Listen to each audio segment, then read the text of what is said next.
Bueno, hoy estamos compartiendo este pasaje bíblico tan hermoso de Mateo, y digo hermoso porque es que el día que nosotros reconozcamos, ¿verdad?, la grandeza de la oración, nosotros vamos a cambiar por completo. Pero muchas veces sucede otra cosa, sucede de otra manera. El verso 6, el verso 5, voy a empezar desde el verso 5, que ahí comienza algo especial, dice: y cuando ores, no seas como los hipócritas, porque ellos aman el orar en pie en las sinagogas y en las esquinas de las calles para ser vistos de los hombres. De cierto os digo que ya tienen su recompensa. Mas tú, cuando ores, entra en tu aposento, cerrada la puerta, ora a tu Padre que está en secreto. Y tu Padre que ve en lo secreto, tu Padre te va a recompensar en público. Gloria al Señor. Mire, la vida de oración es algo privado, es algo íntimo. Pero muchas veces la vida de oración nuestra, quiero que sepa esto. Hemos leído este texto bíblico. Dice: mas tú, cuando ores, entra en tu aposento y cerrada la puerta, ora a tu Padre que está en secreto, y tu Padre que ve en lo secreto te recompensará en público. La oración es algo privado, de verdad, íntimo. Nosotros, cuando oramos, debemos de entender que el único que nos debería escuchar es el Señor. Cuando tenemos nuestro devocional, cuando tenemos nuestra comunión con Dios, porque todos nosotros tenemos que tener una comunión con Dios personal. Gloria a Dios por este espacio del devocional, pero este espacio del devocional, siempre lo he dicho, no puede reemplazar tu devocional con Dios. Todos nosotros, en cualquier momento del día, debemos tener una comunión con Dios directa, entre Dios y tú, y no entre Dios y varios, contigo, no, personal. A ver, la oración es algo muy íntimo, privado, muy personal, pero muchas veces nosotros exteriorizamos y mostramos, hablamos de la oración como si con ello estuviéramos mostrando una certificación o un grado o un diploma de yo oro 2 horas, 4 horas, yo oro esto y lo otro. Y la verdad es que eso de una u otra forma va penetrando entre el pueblo y se crea una subcultura de la oración que no es precisamente lo que Dios quiere. Hay personas que están empecinadas en querer orar como escuchó de pronto algún predicador decir. Y le estoy hablando de mí. Cuando yo llegué a los pies de Cristo, yo escuchaba mucho que la gente hablaba de la oración y hablaba de 4 horas, 3 horas, 5 horas. Y yo no pasaba de 5 minutos. Mire, yo me ponía a orar y yo oraba y yo decía: no, ya llevo como media hora orando ya, de verdad. Y yo me levantaba 5 minutos y tanto. Porque yo no estaba orando. Yo tenía una competencia conmigo mismo. Es lo que yo tenía. Esos comentarios, de una u otra forma, desdibujan la realidad de la oración. Cuando uno lee la Biblia, uno se da cuenta que Jesús duraba mucho tiempo orando. Pero de verdad que duraba mucho tiempo orando. Bastante. Nosotros encontramos de Jesús, mientras oraba Jesús, lo encontramos que en algún momento queda solo. En algún momento queda solo. En la Biblia, en Mateo, en el capítulo 14, dice la Biblia, luego de despedir la multitud, luego de haber despedido a la multitud, y luego de que los discípulos se habían ido, dice, él subió al monte a orar, aparte. Y si cuando llegó la noche se encontró allí solo, siguió orando. Dice la Biblia, cerca a la cuarta vigilia, los discípulos que se habían ido como desde las 5 y tanto, estaban remando y el viento le era contrario, no podían llegar a la otra ribera. El Señor Jesús se le apareció caminando sobre las aguas. ¿Cuánto duró orando el Señor? Mucho.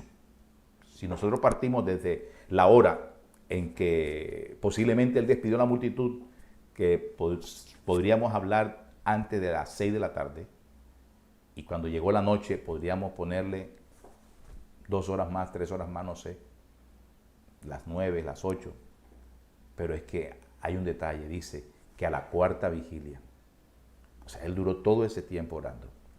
Pero escuche, no se trata del tiempo, no, se trata de disfrutar y de aprovechar ese espacio tan maravilloso.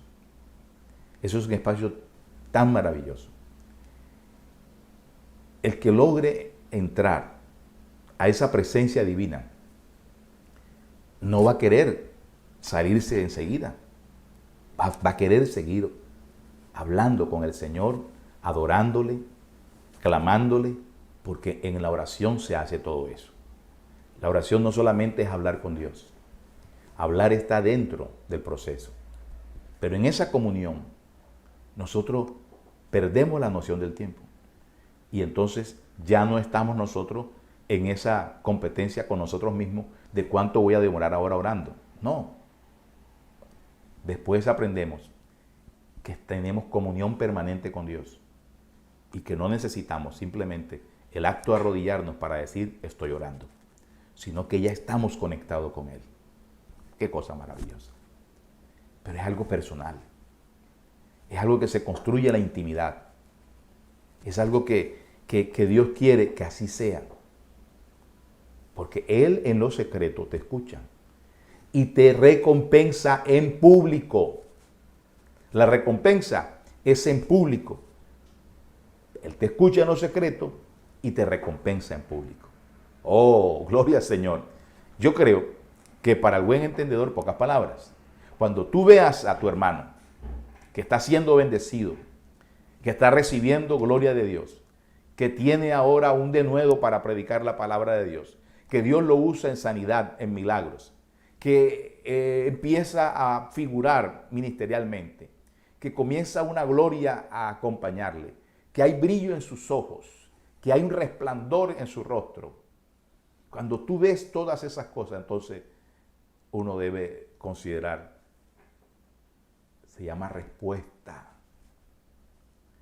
La petición es privada, íntima, la respuesta es pública. Alabado sea el Señor. Dios te recompensa, mi hermano. No es momento, nunca, de reclamar oración. ¿A qué me refiero? Que muchas veces las personas reclaman oración. Dicen, no, él se convirtió porque yo oré por él. ¿Sabes cuántas personas posiblemente también están orando por esa persona? Muchos. No, tú eres así porque yo oré por ti. Si yo no hubiera orado por ti, tú no estuvieras así. No es momento de reclamar oraciones. Cuando usted vea algo de lo cual usted le ha pedido a Dios, dele gloria a Dios. Simplemente, dele gloria a Dios. Pero la naturaleza humana busca mostrar la charretera, cuántos soles tengo. Buscamos mostrar títulos, mostrar cartones, eso es mío, yo lo hice, fue la oración mía la eficaz, es que yo sí oré. ¿Qué dice la Biblia? ¿Acaso usted no lo leyó conmigo, por favor? La Biblia dice allí que hay hipocresía muchas veces. Cuando oramos no seamos como los hipócritas. porque ellos aman el orar en pie en la sinagoga y en las esquinas de las calles para ser vistos de los hombres, y de cierto os digo que ya tienen su recompensa.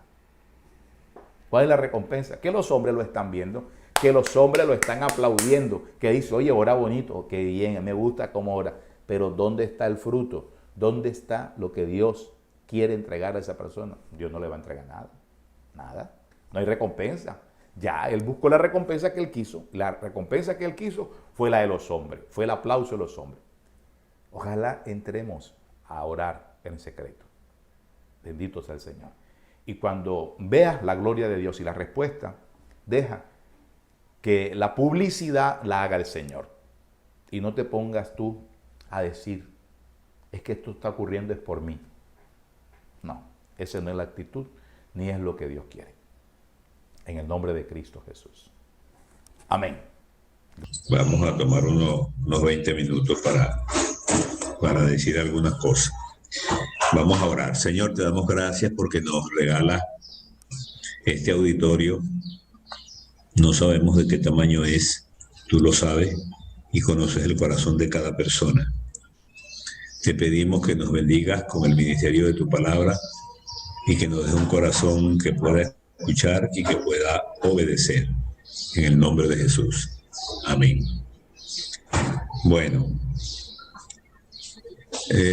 ahí en la Biblia, en Antiguo y Nuevo, vamos hoy a hablar solamente del Antiguo.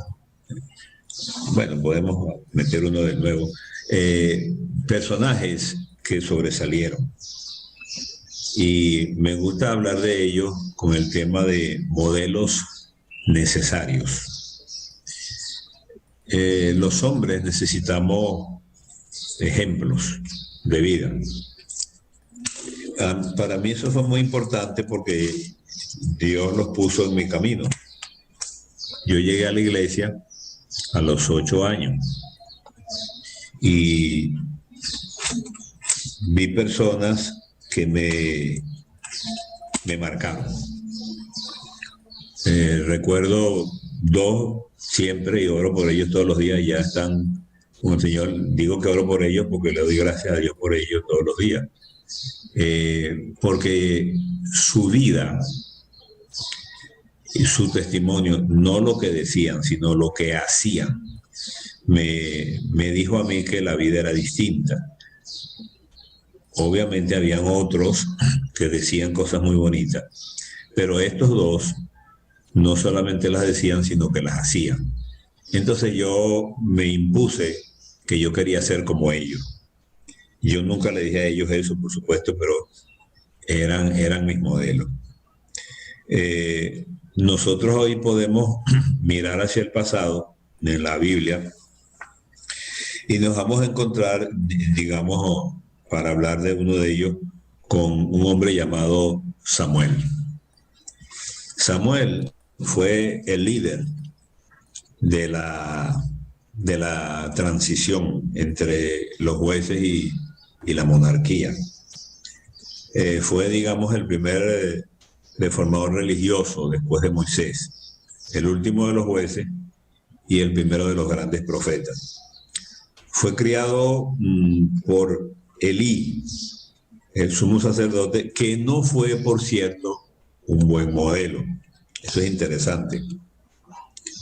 Este hombre, Elí, desaparece, los filisteos capturan el arca, destruyen Silo, dominan el sur de Israel, y ese es el panorama político en el cual va a surgir Samuel. Samuel era muy joven cuando está ministrando ya de adulto con Elí. Es un muchacho como de unos 20 años, pero él llega siendo un niño. Es interesante porque los hijos de Elí y Elí no influyeron negativamente en la vida de Samuel. Es muy importante eso, porque siendo un niño no se dejó corromper. Samuel va a ser un adolescente, un niño que va a escuchar con sus oídos el juicio que va a venir sobre un liderazgo corrompido. A mí me impresiona mucho eso, porque no le había sido revelada la palabra del Señor. Además, la palabra escaseaba. Había una crisis moral impresionante en Israel en ese momento. El sumo sacerdote era un hombre descuidado. Los hijos del sumo sacerdote, Ofni y Fine, eran dos hombres que pecaban normalmente como si no pasara nada. Alteraron la logística de las ofrendas y el pueblo dejó de ofrendar. Y la Biblia dice que este pecado no era pequeño, pero además adulteraban en la puerta del tabernáculo, en el templo, cuando eran sacerdotes. O sea, una tragedia impresionante. Y en ese entorno es que le toca nacer y ministrar a este niño. La mamá lo lleva, ¿verdad? Recordemos que su mamá, que era estéril, le pedía un niño al Señor, y el Señor le da esa criatura. Si me das un niño varón, dice ella, yo lo dedicaré a Jehová todos los días de su vida. Y bueno, y el Señor no le da a Samuel. Yo creo que ella no tenía idea de lo que el Señor le iba a dar. Y como ella le dijo que se lo iba a poner al servicio, cuando ella lo lleva al sacerdote, cuando lo desteta, quizás 3 años por ahí. Y ese niño desde su infancia va a ver la corrupción del sistema religioso. Pero va creciendo. Dios lo llama, él no se da cuenta, y Samuel, que es un viejo, más por viejo que por otra cosa, se da cuenta de que Dios lo está llamando y le dice, bueno, si te llaman, dile, habla que tu siervo, y eso es lo que el muchacho dice. Y cuando dice eso, bueno, lo que Dios le dice a Samuel es impresionante. Impresiona tanto a Elí que Elí dice, bueno, ni modo, no hay más nada que hacer, esto es lo que nos merecemos. Lo que voy a leer ahora en 1 de Samuel 12 es lo que está diciendo Samuel. Ya Samuel es un hombre, ya es un anciano. Aquí en el 1 de Samuel ya se está despidiendo, o sea, estoy haciendo un salto. Pero me gusta leer lo que él dice, porque creo que es un espejo en el cual tenemos que mirar. Dijo Samuel a todo Israel, he aquí yo he oído vuestra voz. Este es un Samuel viejo. Se está despidiendo, ya terminó su ministerio, ¿verdad? Ya se enfrentó con esa calamidad humana que era Saúl. Y bueno, le tocó ministrar con Saúl hasta que Dios quitó del camino a Saúl. Ahora, él es un anciano, sabe que le queda poco tiempo de vida y está dirigiéndose a la nación. Y escuchen lo que este hombre dice, porque lo que él dice creo que es un modelo de lo que nosotros deberíamos poder decir cuando nos llegue el momento. Dijo Samuel a todo Israel, he aquí yo he oído vuestra voz en todo cuanto me habéis dicho, y os he puesto rey. Ahora pues, vuestro rey está delante de vosotros, ya yo soy viejo, lleno de canas, pero mis hijos están con vosotros, y yo he andado delante de vosotros desde mi juventud hasta este día. Y escuchen, aquí estoy. Me gustaría que nos preguntáramos si cuántos de nosotros podemos hacer eso. Aquí estoy, atestiguad contra mí delante de Jehová y delante de su ungido, si he tomado el buey de alguno, si he tomado el asno de alguno, si he calumniado a alguien, si he agraviado a alguno, y lo restituiré. Estas expresiones a nosotros no nos dicen mucho porque vivimos en otra época. Pero tomar el buey, el asno, tiene que ver con la economía de una nación. Lo que está diciendo Samuel es, yo quiero que ustedes me digan si yo he abusado económicamente de ustedes, si los he calumniado, si he agraviado, si he usado mi poder de líder para manipularles. Yo quiero que me lo digan. Yo quiero que ustedes me digan si yo me he equivocado, si yo he pecado, porque yo quiero pedirles perdón. Y si les he quitado algo, yo se lo voy a restituir. ¡Wow! Tremendo eso. Y dice la Biblia aquí que entonces ellos dijeron, fíjense de lo que se trata, es un hombre examinándose ante el pueblo.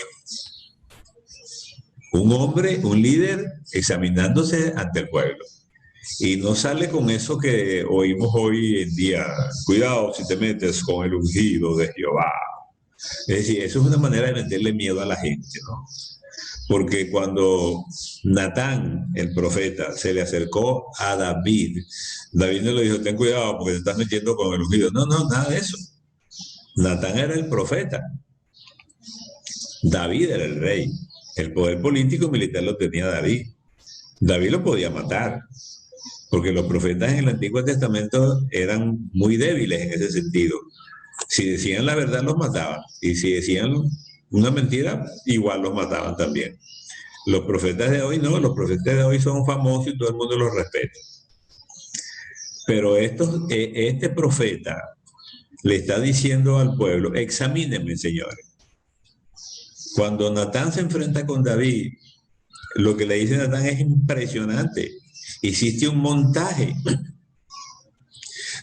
Usaste tu posición política para matar a un hombre inocente porque te habías acostado con su mujer y querías que lo que hiciste pareciera otra cosa.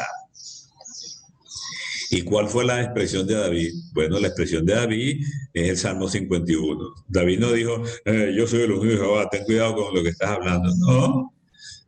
Ojalá que alguien se atreviera a decirnos lo que realmente somos y nos pudiéramos arrepentir. Entonces, fíjense la opinión de la gente. Entonces dijeron, nunca nos has calumniado, ni agraviado, ni has tomado algo de mano de ningún hombre.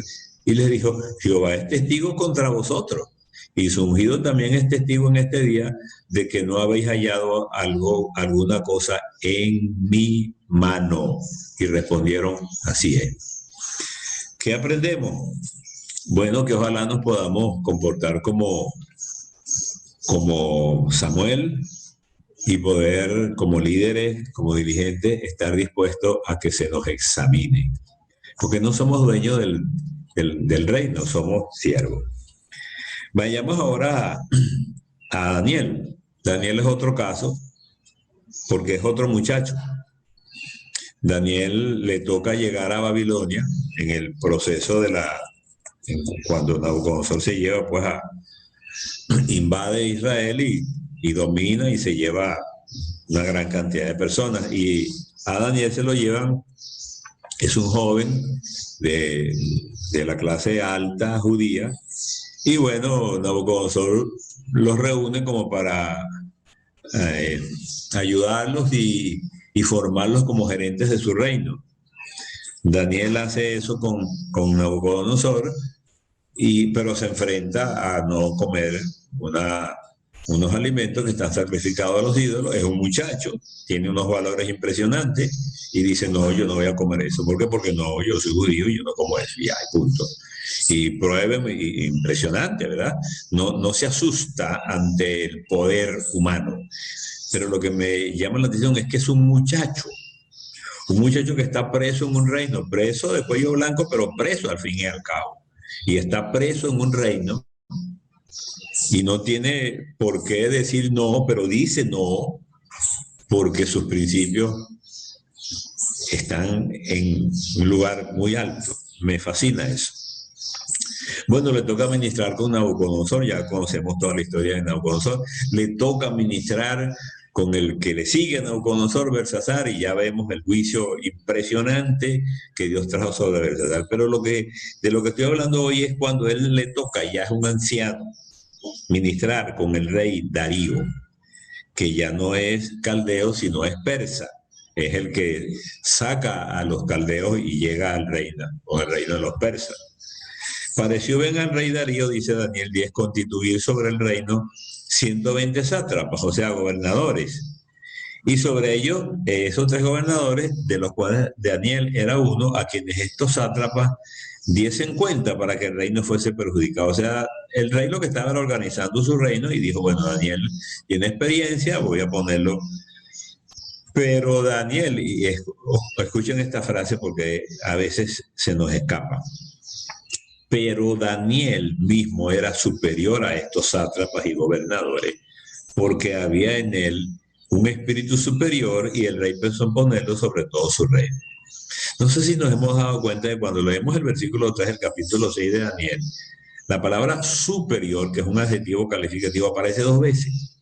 La primera vez dice que era superior, obviamente era superior en rango militar, en rango político, en rango administrativo. Pero dice la otra parte del versículo, dice, porque había en él un espíritu superior. Y eso me encanta, porque un espíritu superior es el espíritu que tiene que tener un cristiano. Es decir, un espíritu superior no es un complejo de superioridad. Un espíritu superior es una vida de integridad.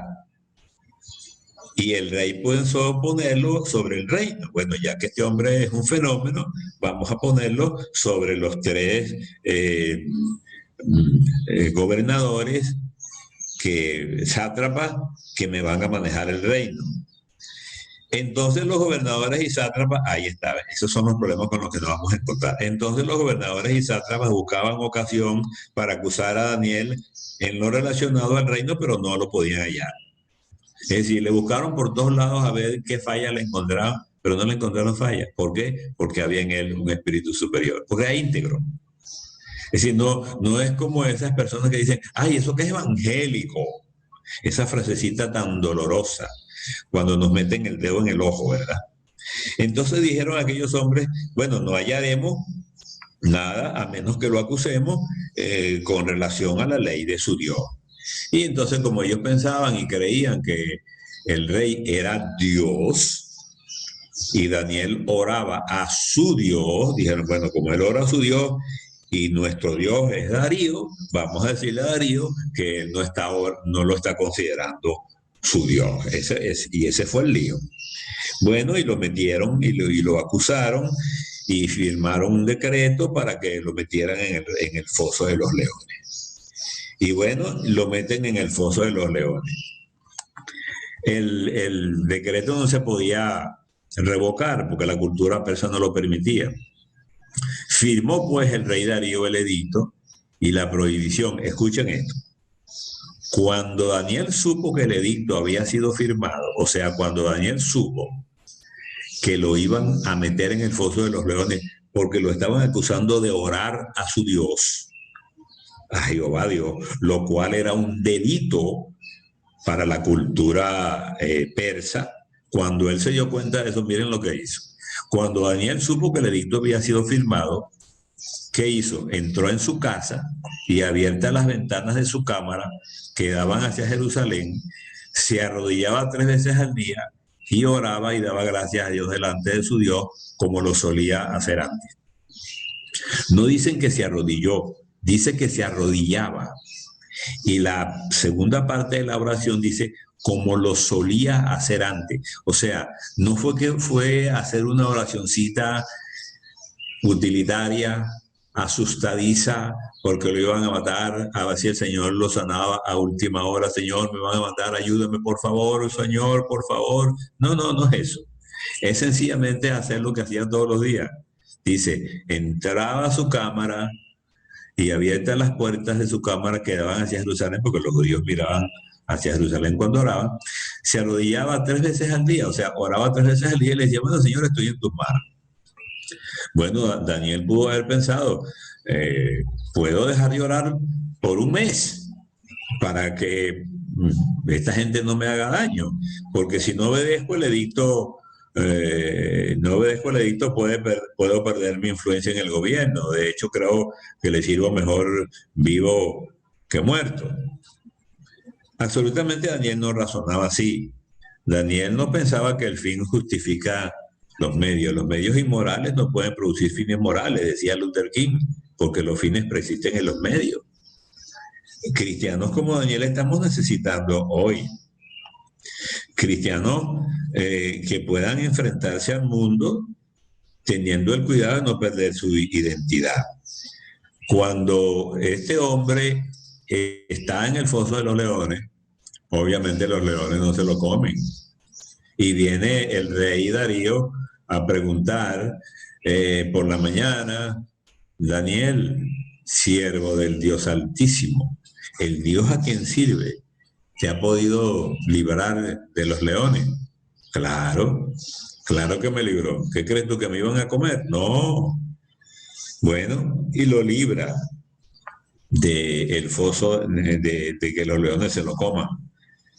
Debemos ser fundamentalmente cristianos. Esa es la lección. Vivimos en un mundo donde hombres pecadores, bajo el control de Satanás, se han apoderado del gobierno de las naciones. Y seremos probados, como lo fue Daniel en el gobierno de Media y Persia. Hay cristianos que les ha tocado servir en los gobiernos y han sido probados y han pasado la prueba. No lo sé. Nuestros deberes para con Dios son más importantes que nuestros deberes para con el poder civil. El rey Darío respetó a Daniel, quien fue reincorporado a su cargo. El profeta creyó, como dijo Pedro siglos después, es necesario obedecer a Dios antes que a los hombres. O sea, cuando nosotros somos íntegros, el Señor se encarga de lo demás. Y quiero hablar un poquito de Amós, ¿verdad? Iba a hablar de Pablo, pero para combinar con el Antiguo Testamento. Amós es un personaje interesante porque es un profeta del siglo VIII antes de Cristo. Un profeta raro, no es Jeremías, no es Isaías, o sea, no es un profeta, digamos, profesional. Es un hombre del sur de Israel y con un estilo sencillo, ordinario, como cabe esperar de un pastor de ovejas, pasa su vida entre los animales y la soledad. Condena la vida corrompida de las ciudades, se indigna por las desigualdades sociales que claman al cielo, protesta por la injusticia y por la falta de seguridad depositada por sus contemporáneos en los ritos religiosos que están vacíos porque no significan compromisos personales. Recordemos que a Amós le toca profetizar en el tiempo de Jeroboam II. Era un tiempo de gran crecimiento político y económico. La nación no tiene conflictos de guerra, ha expandido su frontera, la gente está muy cómoda y cuando la gente está cómoda se olvida de Dios. Y Dios reclama eso. Eso es el planteamiento del libro de Amós. Se olvidaron del templo, se olvidaron de todo y estaban pendientes de sus negocios. La nación estaba feliz porque le estaba yendo bien. Dice Amós, Dios castigará a los poderosos, y a la clase dirigente de Samaria, que pecan maltratando a los pequeños del pueblo. Critica la idolatría, la violencia, la injusticia, la disolución y la corrupción en que está sumido el rebaño de Israel. Cumple este hombre con valentía un encargo dificultoso de hablar directo y sin tapujos para clarificar las actitudes de los reyes. Obviamente esto lo va a llevar a sufrir, porque observen que entonces se forma aquí una trilogía. El rey, Jeroboam II, Amasías, que es un sacerdote corrompido, y Amós, que es el profeta.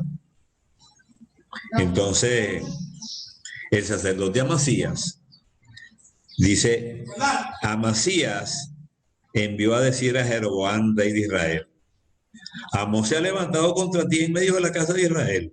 La tierra no puede sufrir sus palabras. O sea, es un sacerdote chismoso. Le está diciendo al rey, por ahí anda un profetica hablando mal de ti, porque así ha dicho, y empieza a hablar mal del profeta. Y entonces Amasías le dice a Amós, oye, vidente, vete, huye a tierra de Judá. Tú eres del sur. Tú no tienes derecho de venir a insultarnos aquí a los del norte, como si a Dios le importa algo el norte o el sur. Vete, huye a tierra de Judá y come allá tu pan y profetiza allá, no aquí. Y no profetices más en Betel, porque es el santuario del rey y capital del rey. Miren qué atrevimiento.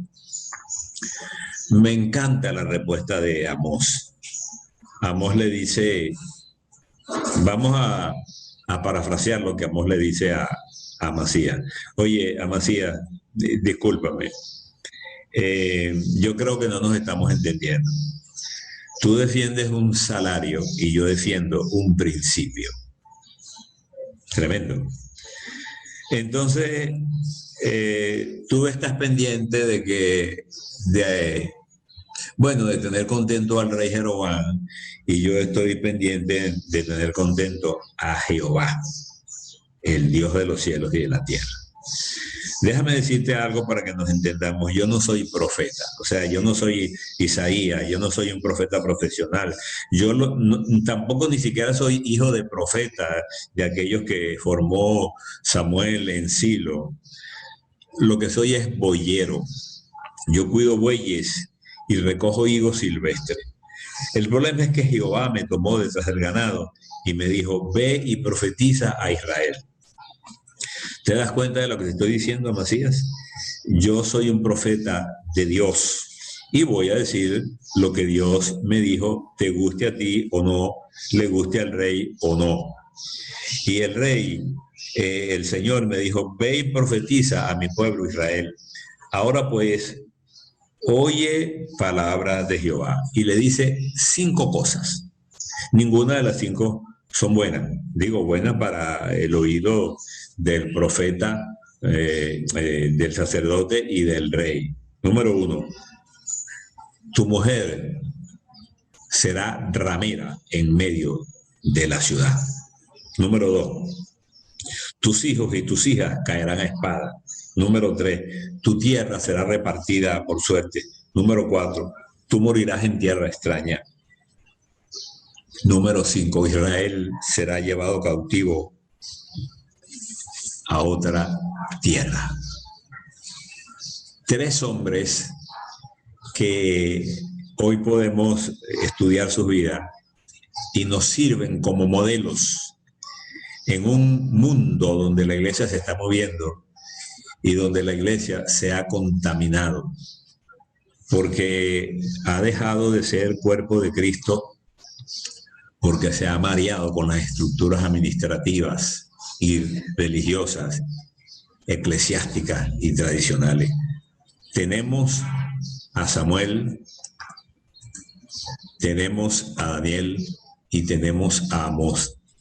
3 ejemplos de lo que debe ser la vida de un ministro del Evangelio en este momento, especialmente en los finales de los tiempos, cuando estamos viendo cada vez más cerca la venida del Señor y cuando los líderes religiosos somos tentados a contemporizar con los beneficios de un mundo corrompido que es un mundo sin Dios. Oro para que el Señor nos ayude y podamos ser fieles. Señor me los bendiga.